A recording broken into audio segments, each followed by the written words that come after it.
of Douglas County and the members of our Behavioral Health Leadership Coalition, I would like to welcome you all to this very exciting day, the dedication of the Treatment and Recovery Center of Douglas County.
Good afternoon, everyone. I think we're ready to start. My name is Bob Tryansky. I'm the Director of Behavioral Health Projects for Douglas County. And on behalf of Douglas County and the members of our Behavioral Health Leadership Coalition, I would like to welcome you all to this very exciting day, the dedication of the Treatment and Recovery Center of Douglas County.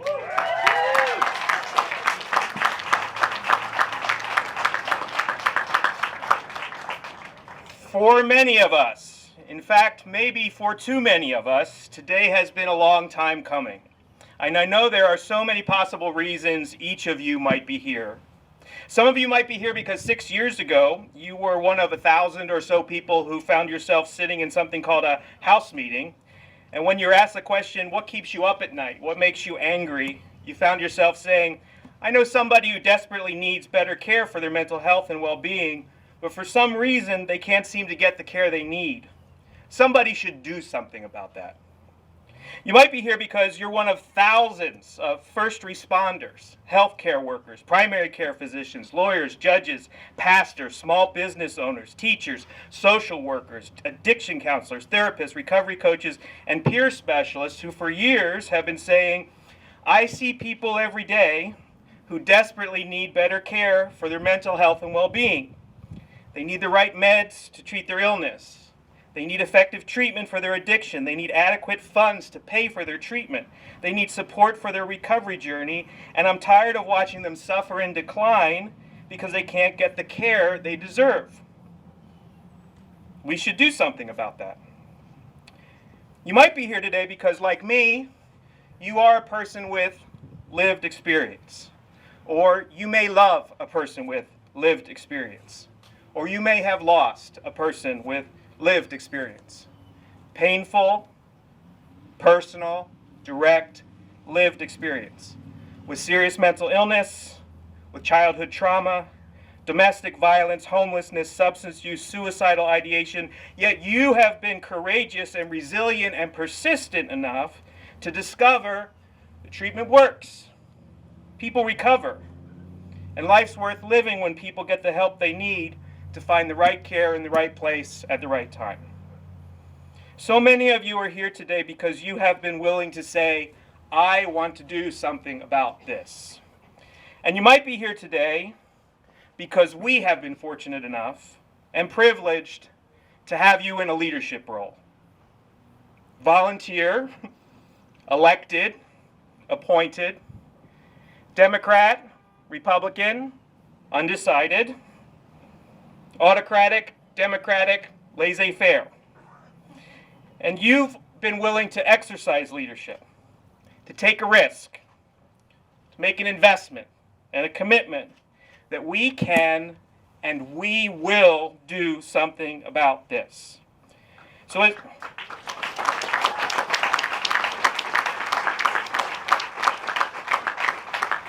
as it turns out, maybe we're all here for the same reason, to celebrate what can happen when public will turns into collective action. The Douglas County Treatment and Recovery Center is the realization of years of aspiration, perspiration, and determination to make our community a better place for all who live here. And it's tempting at events like this to focus on all of the work that has been done and single out and thank some of the individuals who made it happen. I have a sarcastic friend who once said the real stages of project planning are stage 1, delirious enthusiasm. Stage 2, panic. Stage 3, search for the guilty. Stage 4, punishment of the innocent. Stage 5, praise and recognition for the uninvolved. There's a danger at an event like this that we could fall into that trap, but we're not going to do that. This is no different. We will spend a few minutes doing that today, but today's a day for celebration. And the real cause for celebration is that this building behind me will save lives, because the people who work in this building to serve the people who come to this building will help them to change their life for the better. That's what happens when people come together to do what's right, when it's right, because it's right. So welcome and thank you to everyone here for everything you have done to get us here. Thank you very much.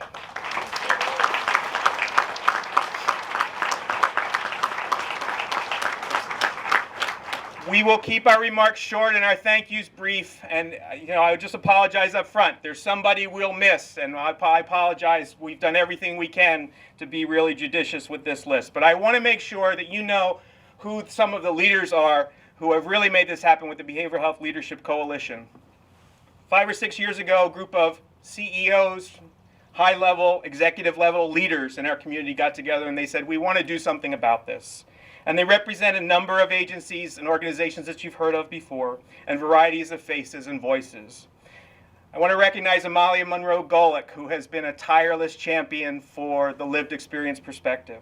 I want to thank Patrick Schmitz and Stephen O'Neill from Burt Nash, Lori Alvarado and Chrissy Mayer from DECA, Sarah Plinsky and Patrick Kelly from Douglas County, Julie Brandstrom and Rachel Hartford from Heartland Community Health Center, Jason Hess and Stacy Cooper from Heartland RADAC, Shannon Oury from the Lawrence Douglas County Housing Authority, Dan Partridge and Vicki Callie Akers from Lawrence Douglas County Public Health, Steve DeVore and Monica Kurtz from Kansas Suicide Prevention Headquarters, Russ Johnson, Jeanette Kirkpatrick, and now Sandra Dixon from LMH Health.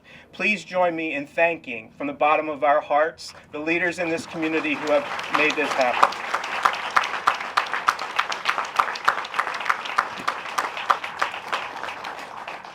So 5 years ago last Thursday, I got a new job.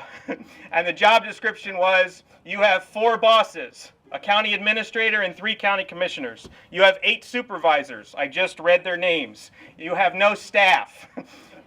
And your job is to do some cat juggling and to wrangling. And at the same time, another guy was walking into his office for the first day of work, and he's sitting to my right.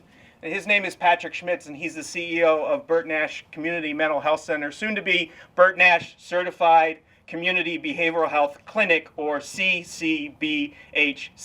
Patrick has been a force of leadership, he has been an agent of change, and he has done everything he can to make this community better. Please welcome Patrick Schmitz.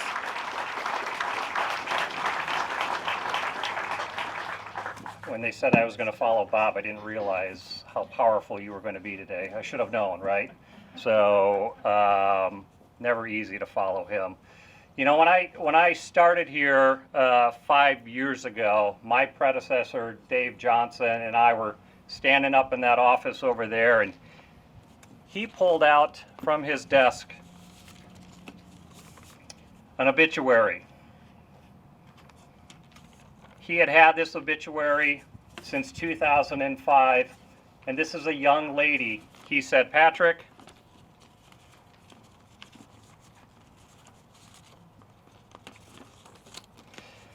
she would be alive today if a crisis center had existed in 2005. She did not get the help she needed, and for that, she is no longer with us.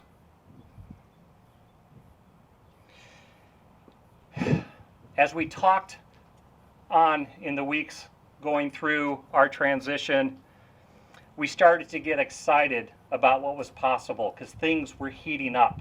We knew that something was going to happen, and Dave said, you know, I think we can put this away.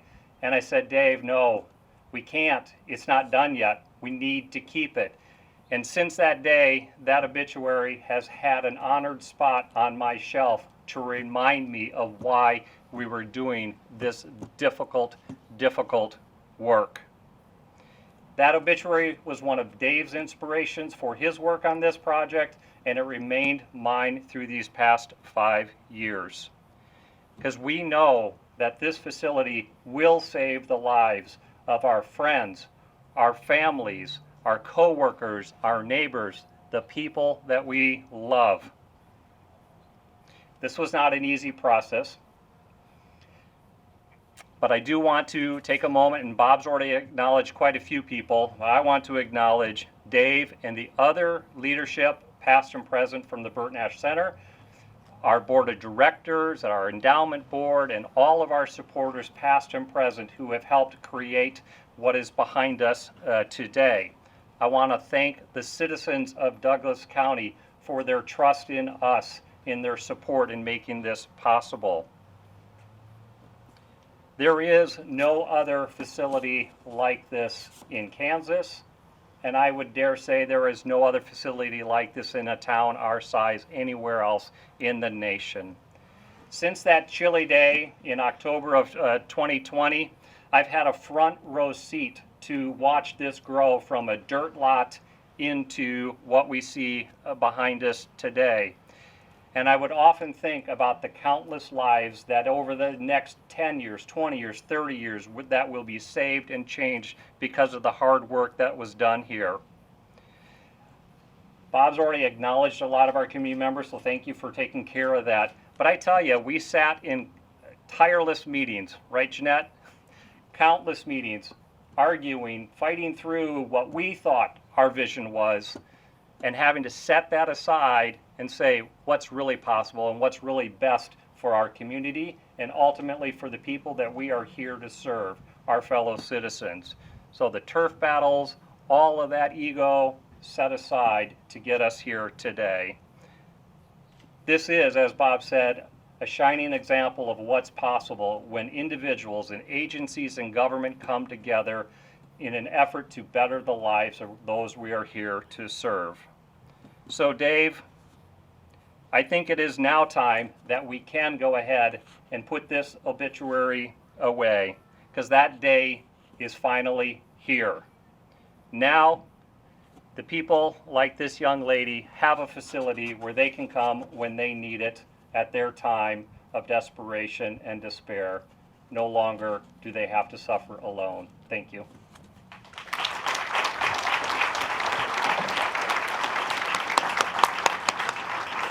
Thank you, Patrick. In the early days of the BHLC, one of the things that's challenging is getting everyone on the same page, to asking ourselves, do we have the same vision? What are our shared values? And as we wrestled with that as a group, I think it was Lori Alvarado who said, you know, we should really get some expert facilitation happening here. And I said, who could do that? And she said, I know somebody. And she connected us with a wonderful person at the University of Kansas with expertise in public administration and public leadership, who, lo and behold, went on to get a new job a couple years ago when Governor Kelly came to office. And she is now the secretary of both the Kansas Department of Children and Families and the secretary of the Kansas Department of Aging and Disability Services, KDADS. And she has been a tireless champion for this project, She has been an encourager behind the scenes and in the halls of legislation and in the governor's office, and we are so grateful that Secretary Howard could be with us today and to say thank you for the role that you have played and the way in which you've helped to champion this, to steward this, and to help us to partner better with the state. Ladies and gentlemen, Secretary Laura Howard.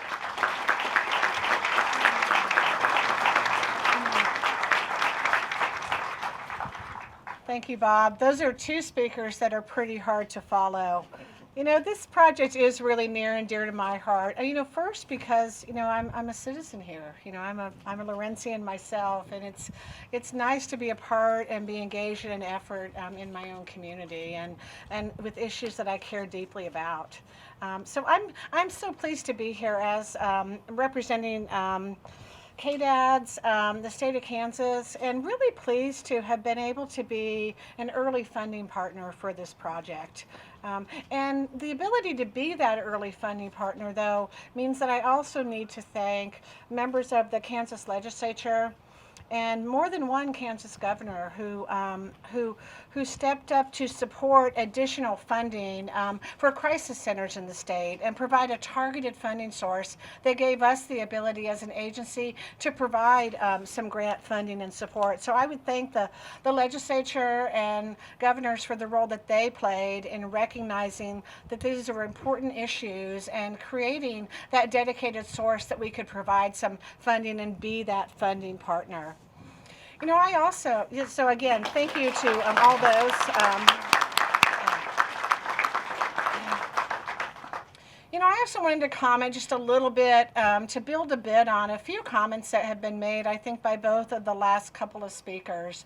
You know, in the role that I sit in today and in the role I was at KU, I got to see a lot of the work that happens in communities across the state, in other states, the roles of local governments in some of that work. And as I sat kind of in that bird's eye seat, working in those early days with some of that strategic planning with the health leaders, you know, I got a glimpse in just those few days of work that something different and something important could happen here, and the success that could happen when leaders came together from the public sector, from the private sector, put aside the individual interests of their own organization towards a common good. And so, you know, I remember leaving that process. There were a lot of uncertainties. This was in the early days before a bond issue had passed. This was when there was just a germ of a lot of different ideas, but I remember walking away confident that there would be success because of the leadership that was at that table and just the passion that community members really brought to these important issues. So again, I really come here as much as anything today to say, you know, congratulations. I mean, for having such an engaged community, engaged county government, and engaged leaders who are willing to say, what might we do together instead of what might I do? So again, congratulations for that. You know,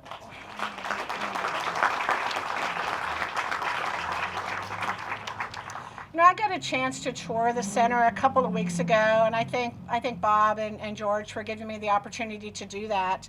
And you know, and was so impressed. But one of the things I've been impressed with throughout this process is that it's been thoughtful and it's been strategic. It hasn't been, let's do what Kansas City did or let's do what Phoenix did.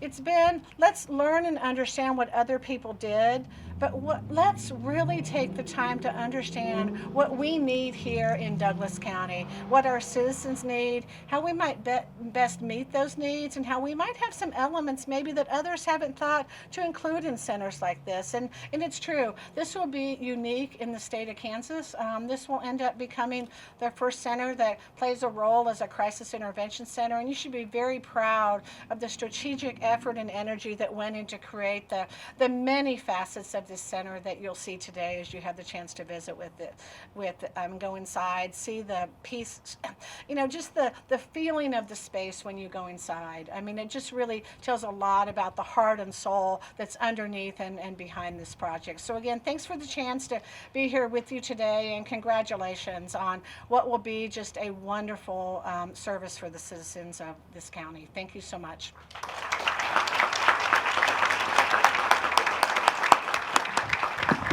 Thank you, Secretary Howard. One of the true joys of this job I got 5 years ago is the opportunity I've had to learn what leadership looks like through a variety of lenses because of the really gifted leaders that I've been able to work with on this project. And each of them brings a different type of presence to the leadership role. Patrick, it's often strong, quiet, disciplined, rooted in compassion. And then I've had the opportunity to work with Russ. This is not a setup for a punchline.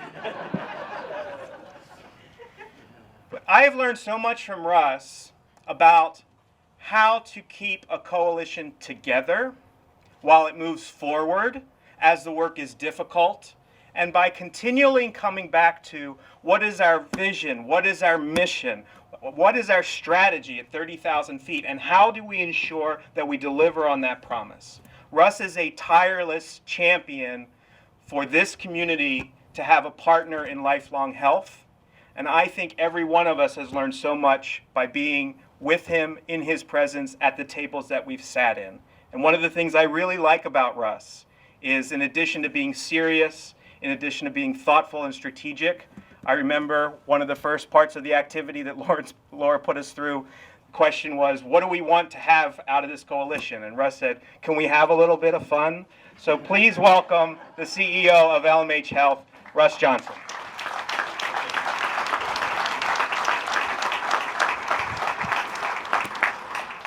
Thank you, Bob. And in that list that Bob left off, he left himself off. And candidly, I don't think we'd be here without you.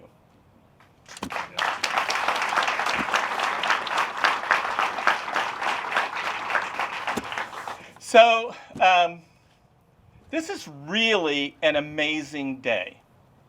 And I think you get involved in the work of doing something like this, and it becomes logistics and supply chain and hiring and bringing on leadership and all of that, and you forget in some ways the magnitude of what this is. Patrick said, and I hope you caught it, it is unlikely that any community like us in this country has this resource like this. And I think, when amazing things happen, it usually, in my experience, it comes from three components: leadership, vision, and collaboration. Great stuff like this doesn't happen because one organization says, I want to go out and do that, or one leader. And this has just been such an amazing project to be a part of. The vision part of this really, as Patrick, you pointed out, precedes all of us. It was conceived before. I've been here 6 years. It was conceived before us, and we got to inherit it. I hope we got to polish it a little bit and cut the diamond into different facets. But this community's leadership or vision, and frankly, the voters in this community's vision, because the only way an institution like this exists is if you all say you want it. That's the only way it happens. So the vision in this community, amazing. The leadership has been so fabulous to work with. One of the things that healthcare over the years has not gotten right is this partnership between acute medicine that we provide across the street and this incredibly important and growing realization of behavioral health, mental health, and addiction. And that those two things aren't across the street from each other. They're in the same home. And I think to work with Patrick and Stephen and their team to come together and form a partnership between the hospital and Bert Nash, frankly, is just the beginning of more great things in this community. And I'm so pleased and proud to be a part of working with you, Patrick. Lastly, collaboration. You know, gosh, Bob, your words are inspiring. Great things only happen when we put our swords and shields down. And when we let go of this thing that we think we have to have in favor of the thing that is actually better, which might not be my idea. And I am just so pleased to arrive at this moment. You know, this building is beautiful, right? And it's so cool to have a campus. But it's really just a symbol for, frankly, these people over here and what they're going to do in this community, and Dr. Thompson and what he's going to lead in this community. Otherwise, we're looking at a cool building. That's great, but what really matters is the work that these folks are going to bring to this community, and I'm just overjoyed to be a part of that, and to continue to be a part of it in the future. So thank you all.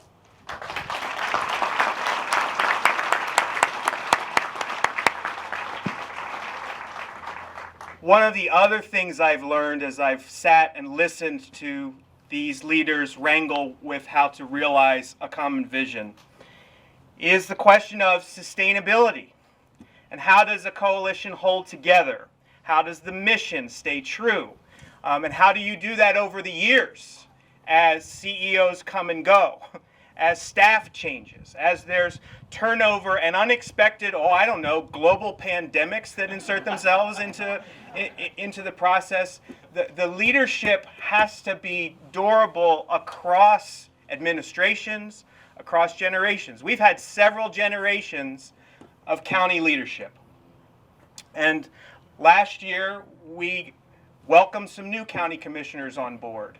And I want to introduce you to one of those because I've had the distinct pleasure of really getting to know, I have the distinct pleasure of really getting to know the commissioners. It's a real joy because they each bring these different perspectives to a really difficult, challenging thing, which is to find common ground and ways to move forward. And I had the chance, just a couple weeks ago, Commissioner Reed and I had a chance to go to Pima County for a peer learning network with 8 other communities from around the country. And I learned so much working with Commissioner Reed as we moved through that, watching her dive in tenaciously and persistently and curiously to say, what are you doing? What works? How would it translate here?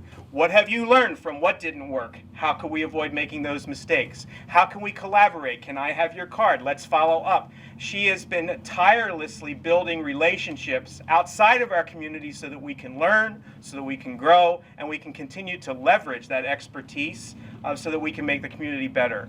And she is one commissioner of 3, and the other 2 are no different. I mean, they just are different people, but they are tireless champions for the work that we do. I am so proud to work for the agency that I work for because of leaders like Commissioner Reed. Please welcome Commissioner Shannon Reed.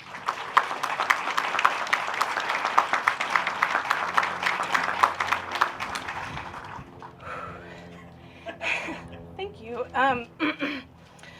Wow, this is a moment that I am moved by.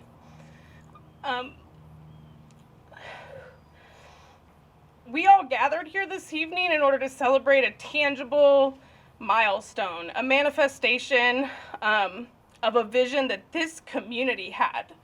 This place will help meet a critical need in our local system, which has been highlighted by so many folks before me this evening. And I unequivocally know that our choice to develop integrated care like this, which purposefully centers the needs of folks experiencing the most complex and persistent barriers, our loved ones and strangers alike, I know that that is the right and necessary vision for the Douglas County Treatment and Recovery Center. That's where we start from. I'm really proud of that vision. I'm really proud of us, all of us, for embracing that ethos of care. As you've heard from some other folks this evening, the list of people who have worked over several years to get us to today is a long one.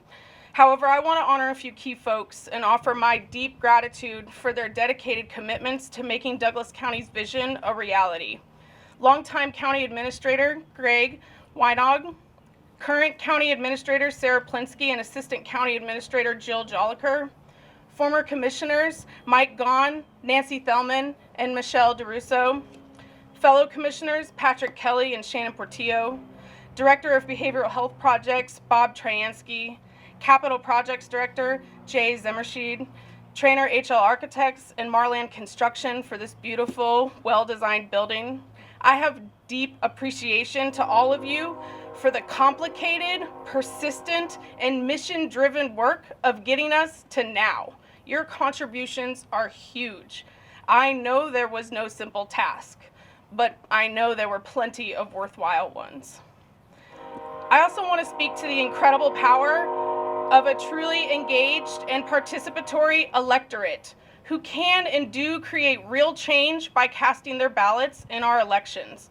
It is local voters who overwhelmingly told county government the need for significant behavioral health funding in Douglas County that could be sustained in a way that could both help reduce the use of our local jail and provide a vision of integrated crisis care that is accessible, safe, and acutely responsive. A locally engaged electorate is what propelled us to this moment in time, and I think that's worth celebrating too. I'm personally really proud to be part of that community legacy. You all should be too. This center will be our values in action. Over 70% of voters affirmed our community wanted a steady public funding source for this critical work. 33,775 yes votes to Proposition 1 in 2018. I remember so many community meetings held by grassroots organizers, public forums I went to with friends, colleagues, and clients alike. I remember the petition signature drives and the difficult conversations. It was real community work to get us here. As has been mentioned tonight, it has been going on long before the 2018 election and the bond issue. True community work, and this is a manifestation of that. I mentioned a few of my personal memories, not just for pure nostalgia, but because I think they're shared by so many folks across our community who are literally from all walks of life and who came together and figured out what that common voice was, figured out what the shared experiences were, and spoke truth to power and kept speaking up until we did something about it. As an example, I happen to see numerous Justice Matters advocates here to celebrate this beautiful achievement alongside us.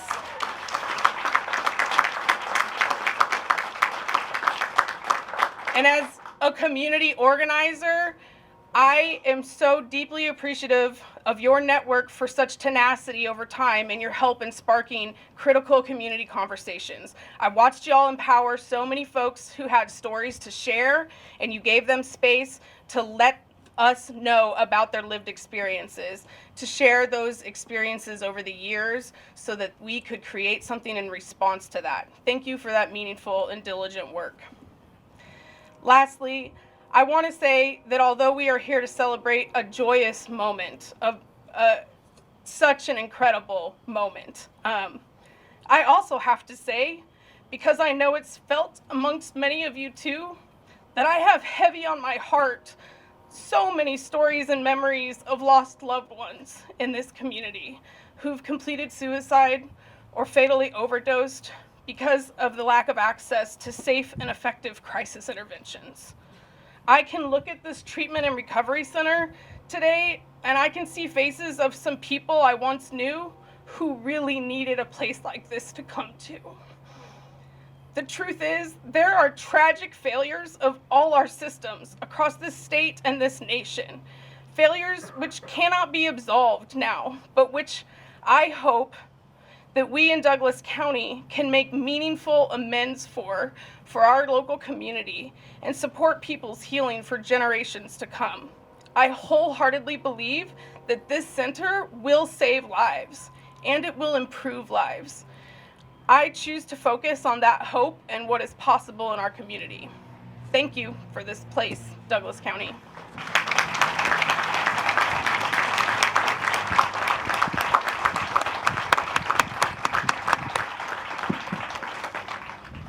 And so we come to this moment, and the moment that the Board of Behavioral Health Partners came to, and it was fun to watch that as well, as they wrestled with this question. Okay, who will lead this? Who will pull these agencies together and continue to be a steady force of guidance, direction, and support? Who will find the additional talent that we need in this community to provide the care that people so desperately need? Who will provide that physician level expertise with the ultimate subject matter expertise and also compassion for and being open to the lived experience expertise? Who will do this? And while we were panicked and wondering if we would ever find the right person, someone emerged. And his name is Dr. George Thompson. And he's been a long-time member of this community, but he has also worked all over this country, doing really gifted work as a psychiatrist, as a physician, as an advocate, and an agent of change. We are so fortunate to have in Dr. Thompson the person who will lead this. And we should all have confidence, grace, and gratitude that someone has stepped forward and said, I want to do this. Please welcome the Medical Director and Executive Director of the Treatment and Recovery Center of Douglas County, Dr. George Thompson.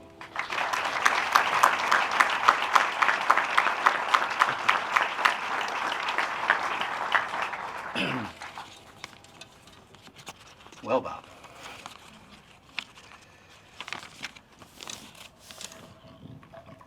This treatment and recovery center is the result of a good old-fashioned Kansas barn raising. The people of Douglas County, Kansas said, we want a place where we can bring our family, our friends, and our neighbors when they have an urgent need. Impressive work, you guys. You can't thank everyone that contributes to a barn raising, so let me just thank 3 groups of people.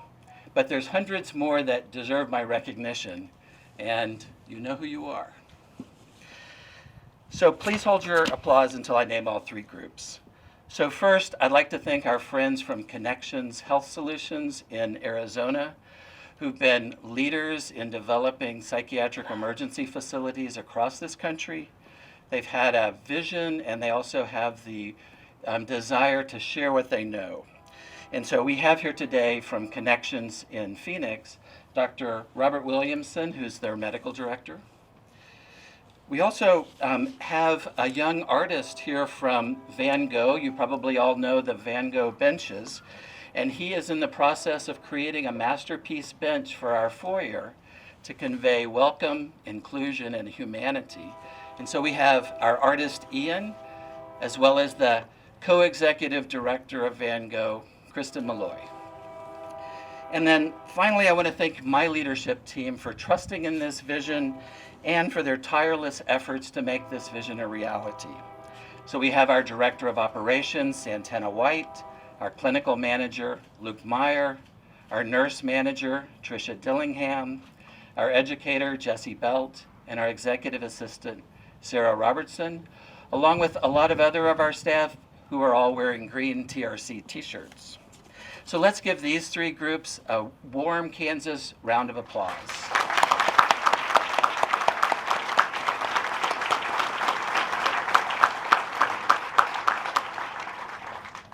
One evening in 1987, I was a public health worker in Paraguay, and my team and I were walking back 7 miles to the main gravel highway.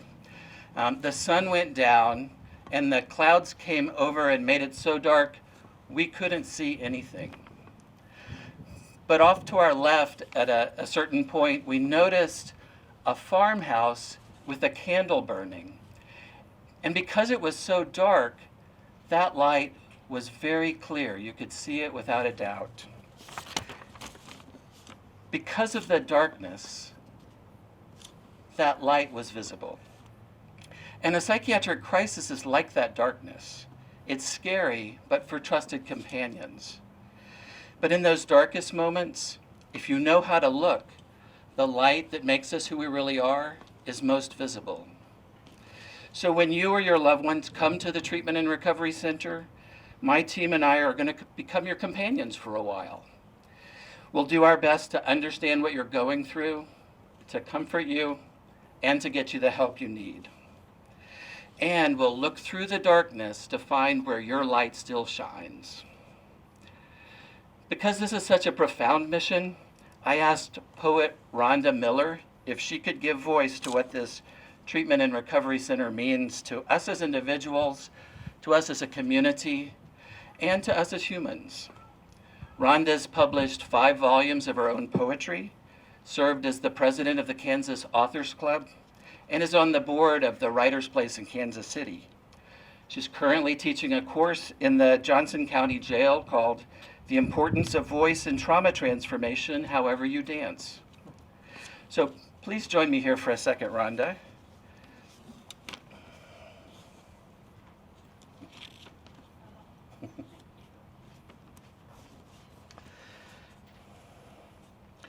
I asked Rhonda if she'd share a little bit about what brings her to this podium today before she shares her poem. Thank you, George. Dr. Thompson.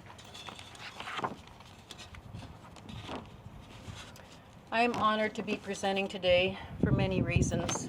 I have had several friends and family members, as most of us have, who've needed the services that will be offered here in this new facility. Thank you, Community Lawrence. I have personal reasons to appreciate the facility for my own mental wellness. My early life was filled with trauma, and not surprisingly, most of my childhood was spent unwell.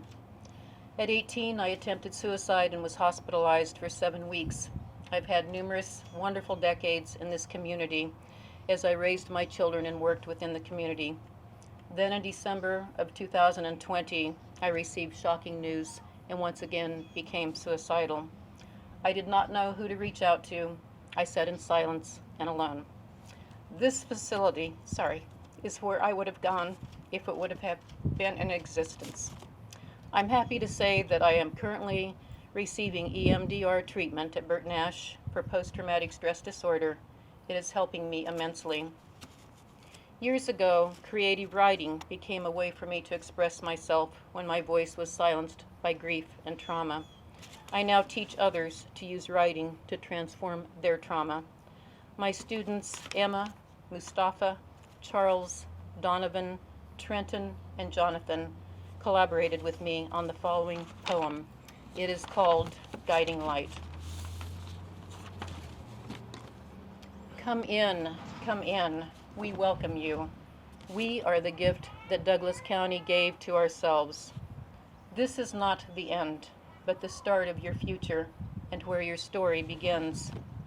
Secretly, you might feel miserable, like a deer in a lion's cage, but you are tough.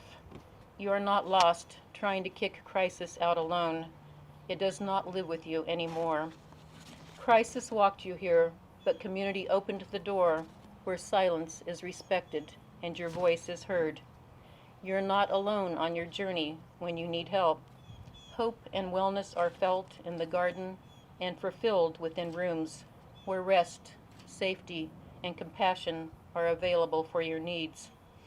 Safety may not mean the absence of danger, but it can be felt within the presence of trusted companions. Children and adults are accepted for who they are. New tools are learned to make strides forward at an individual pace. Come as you are. We are in different stages of well-being on our walk through life's pathway. Come in. We'd like you to view a brighter view.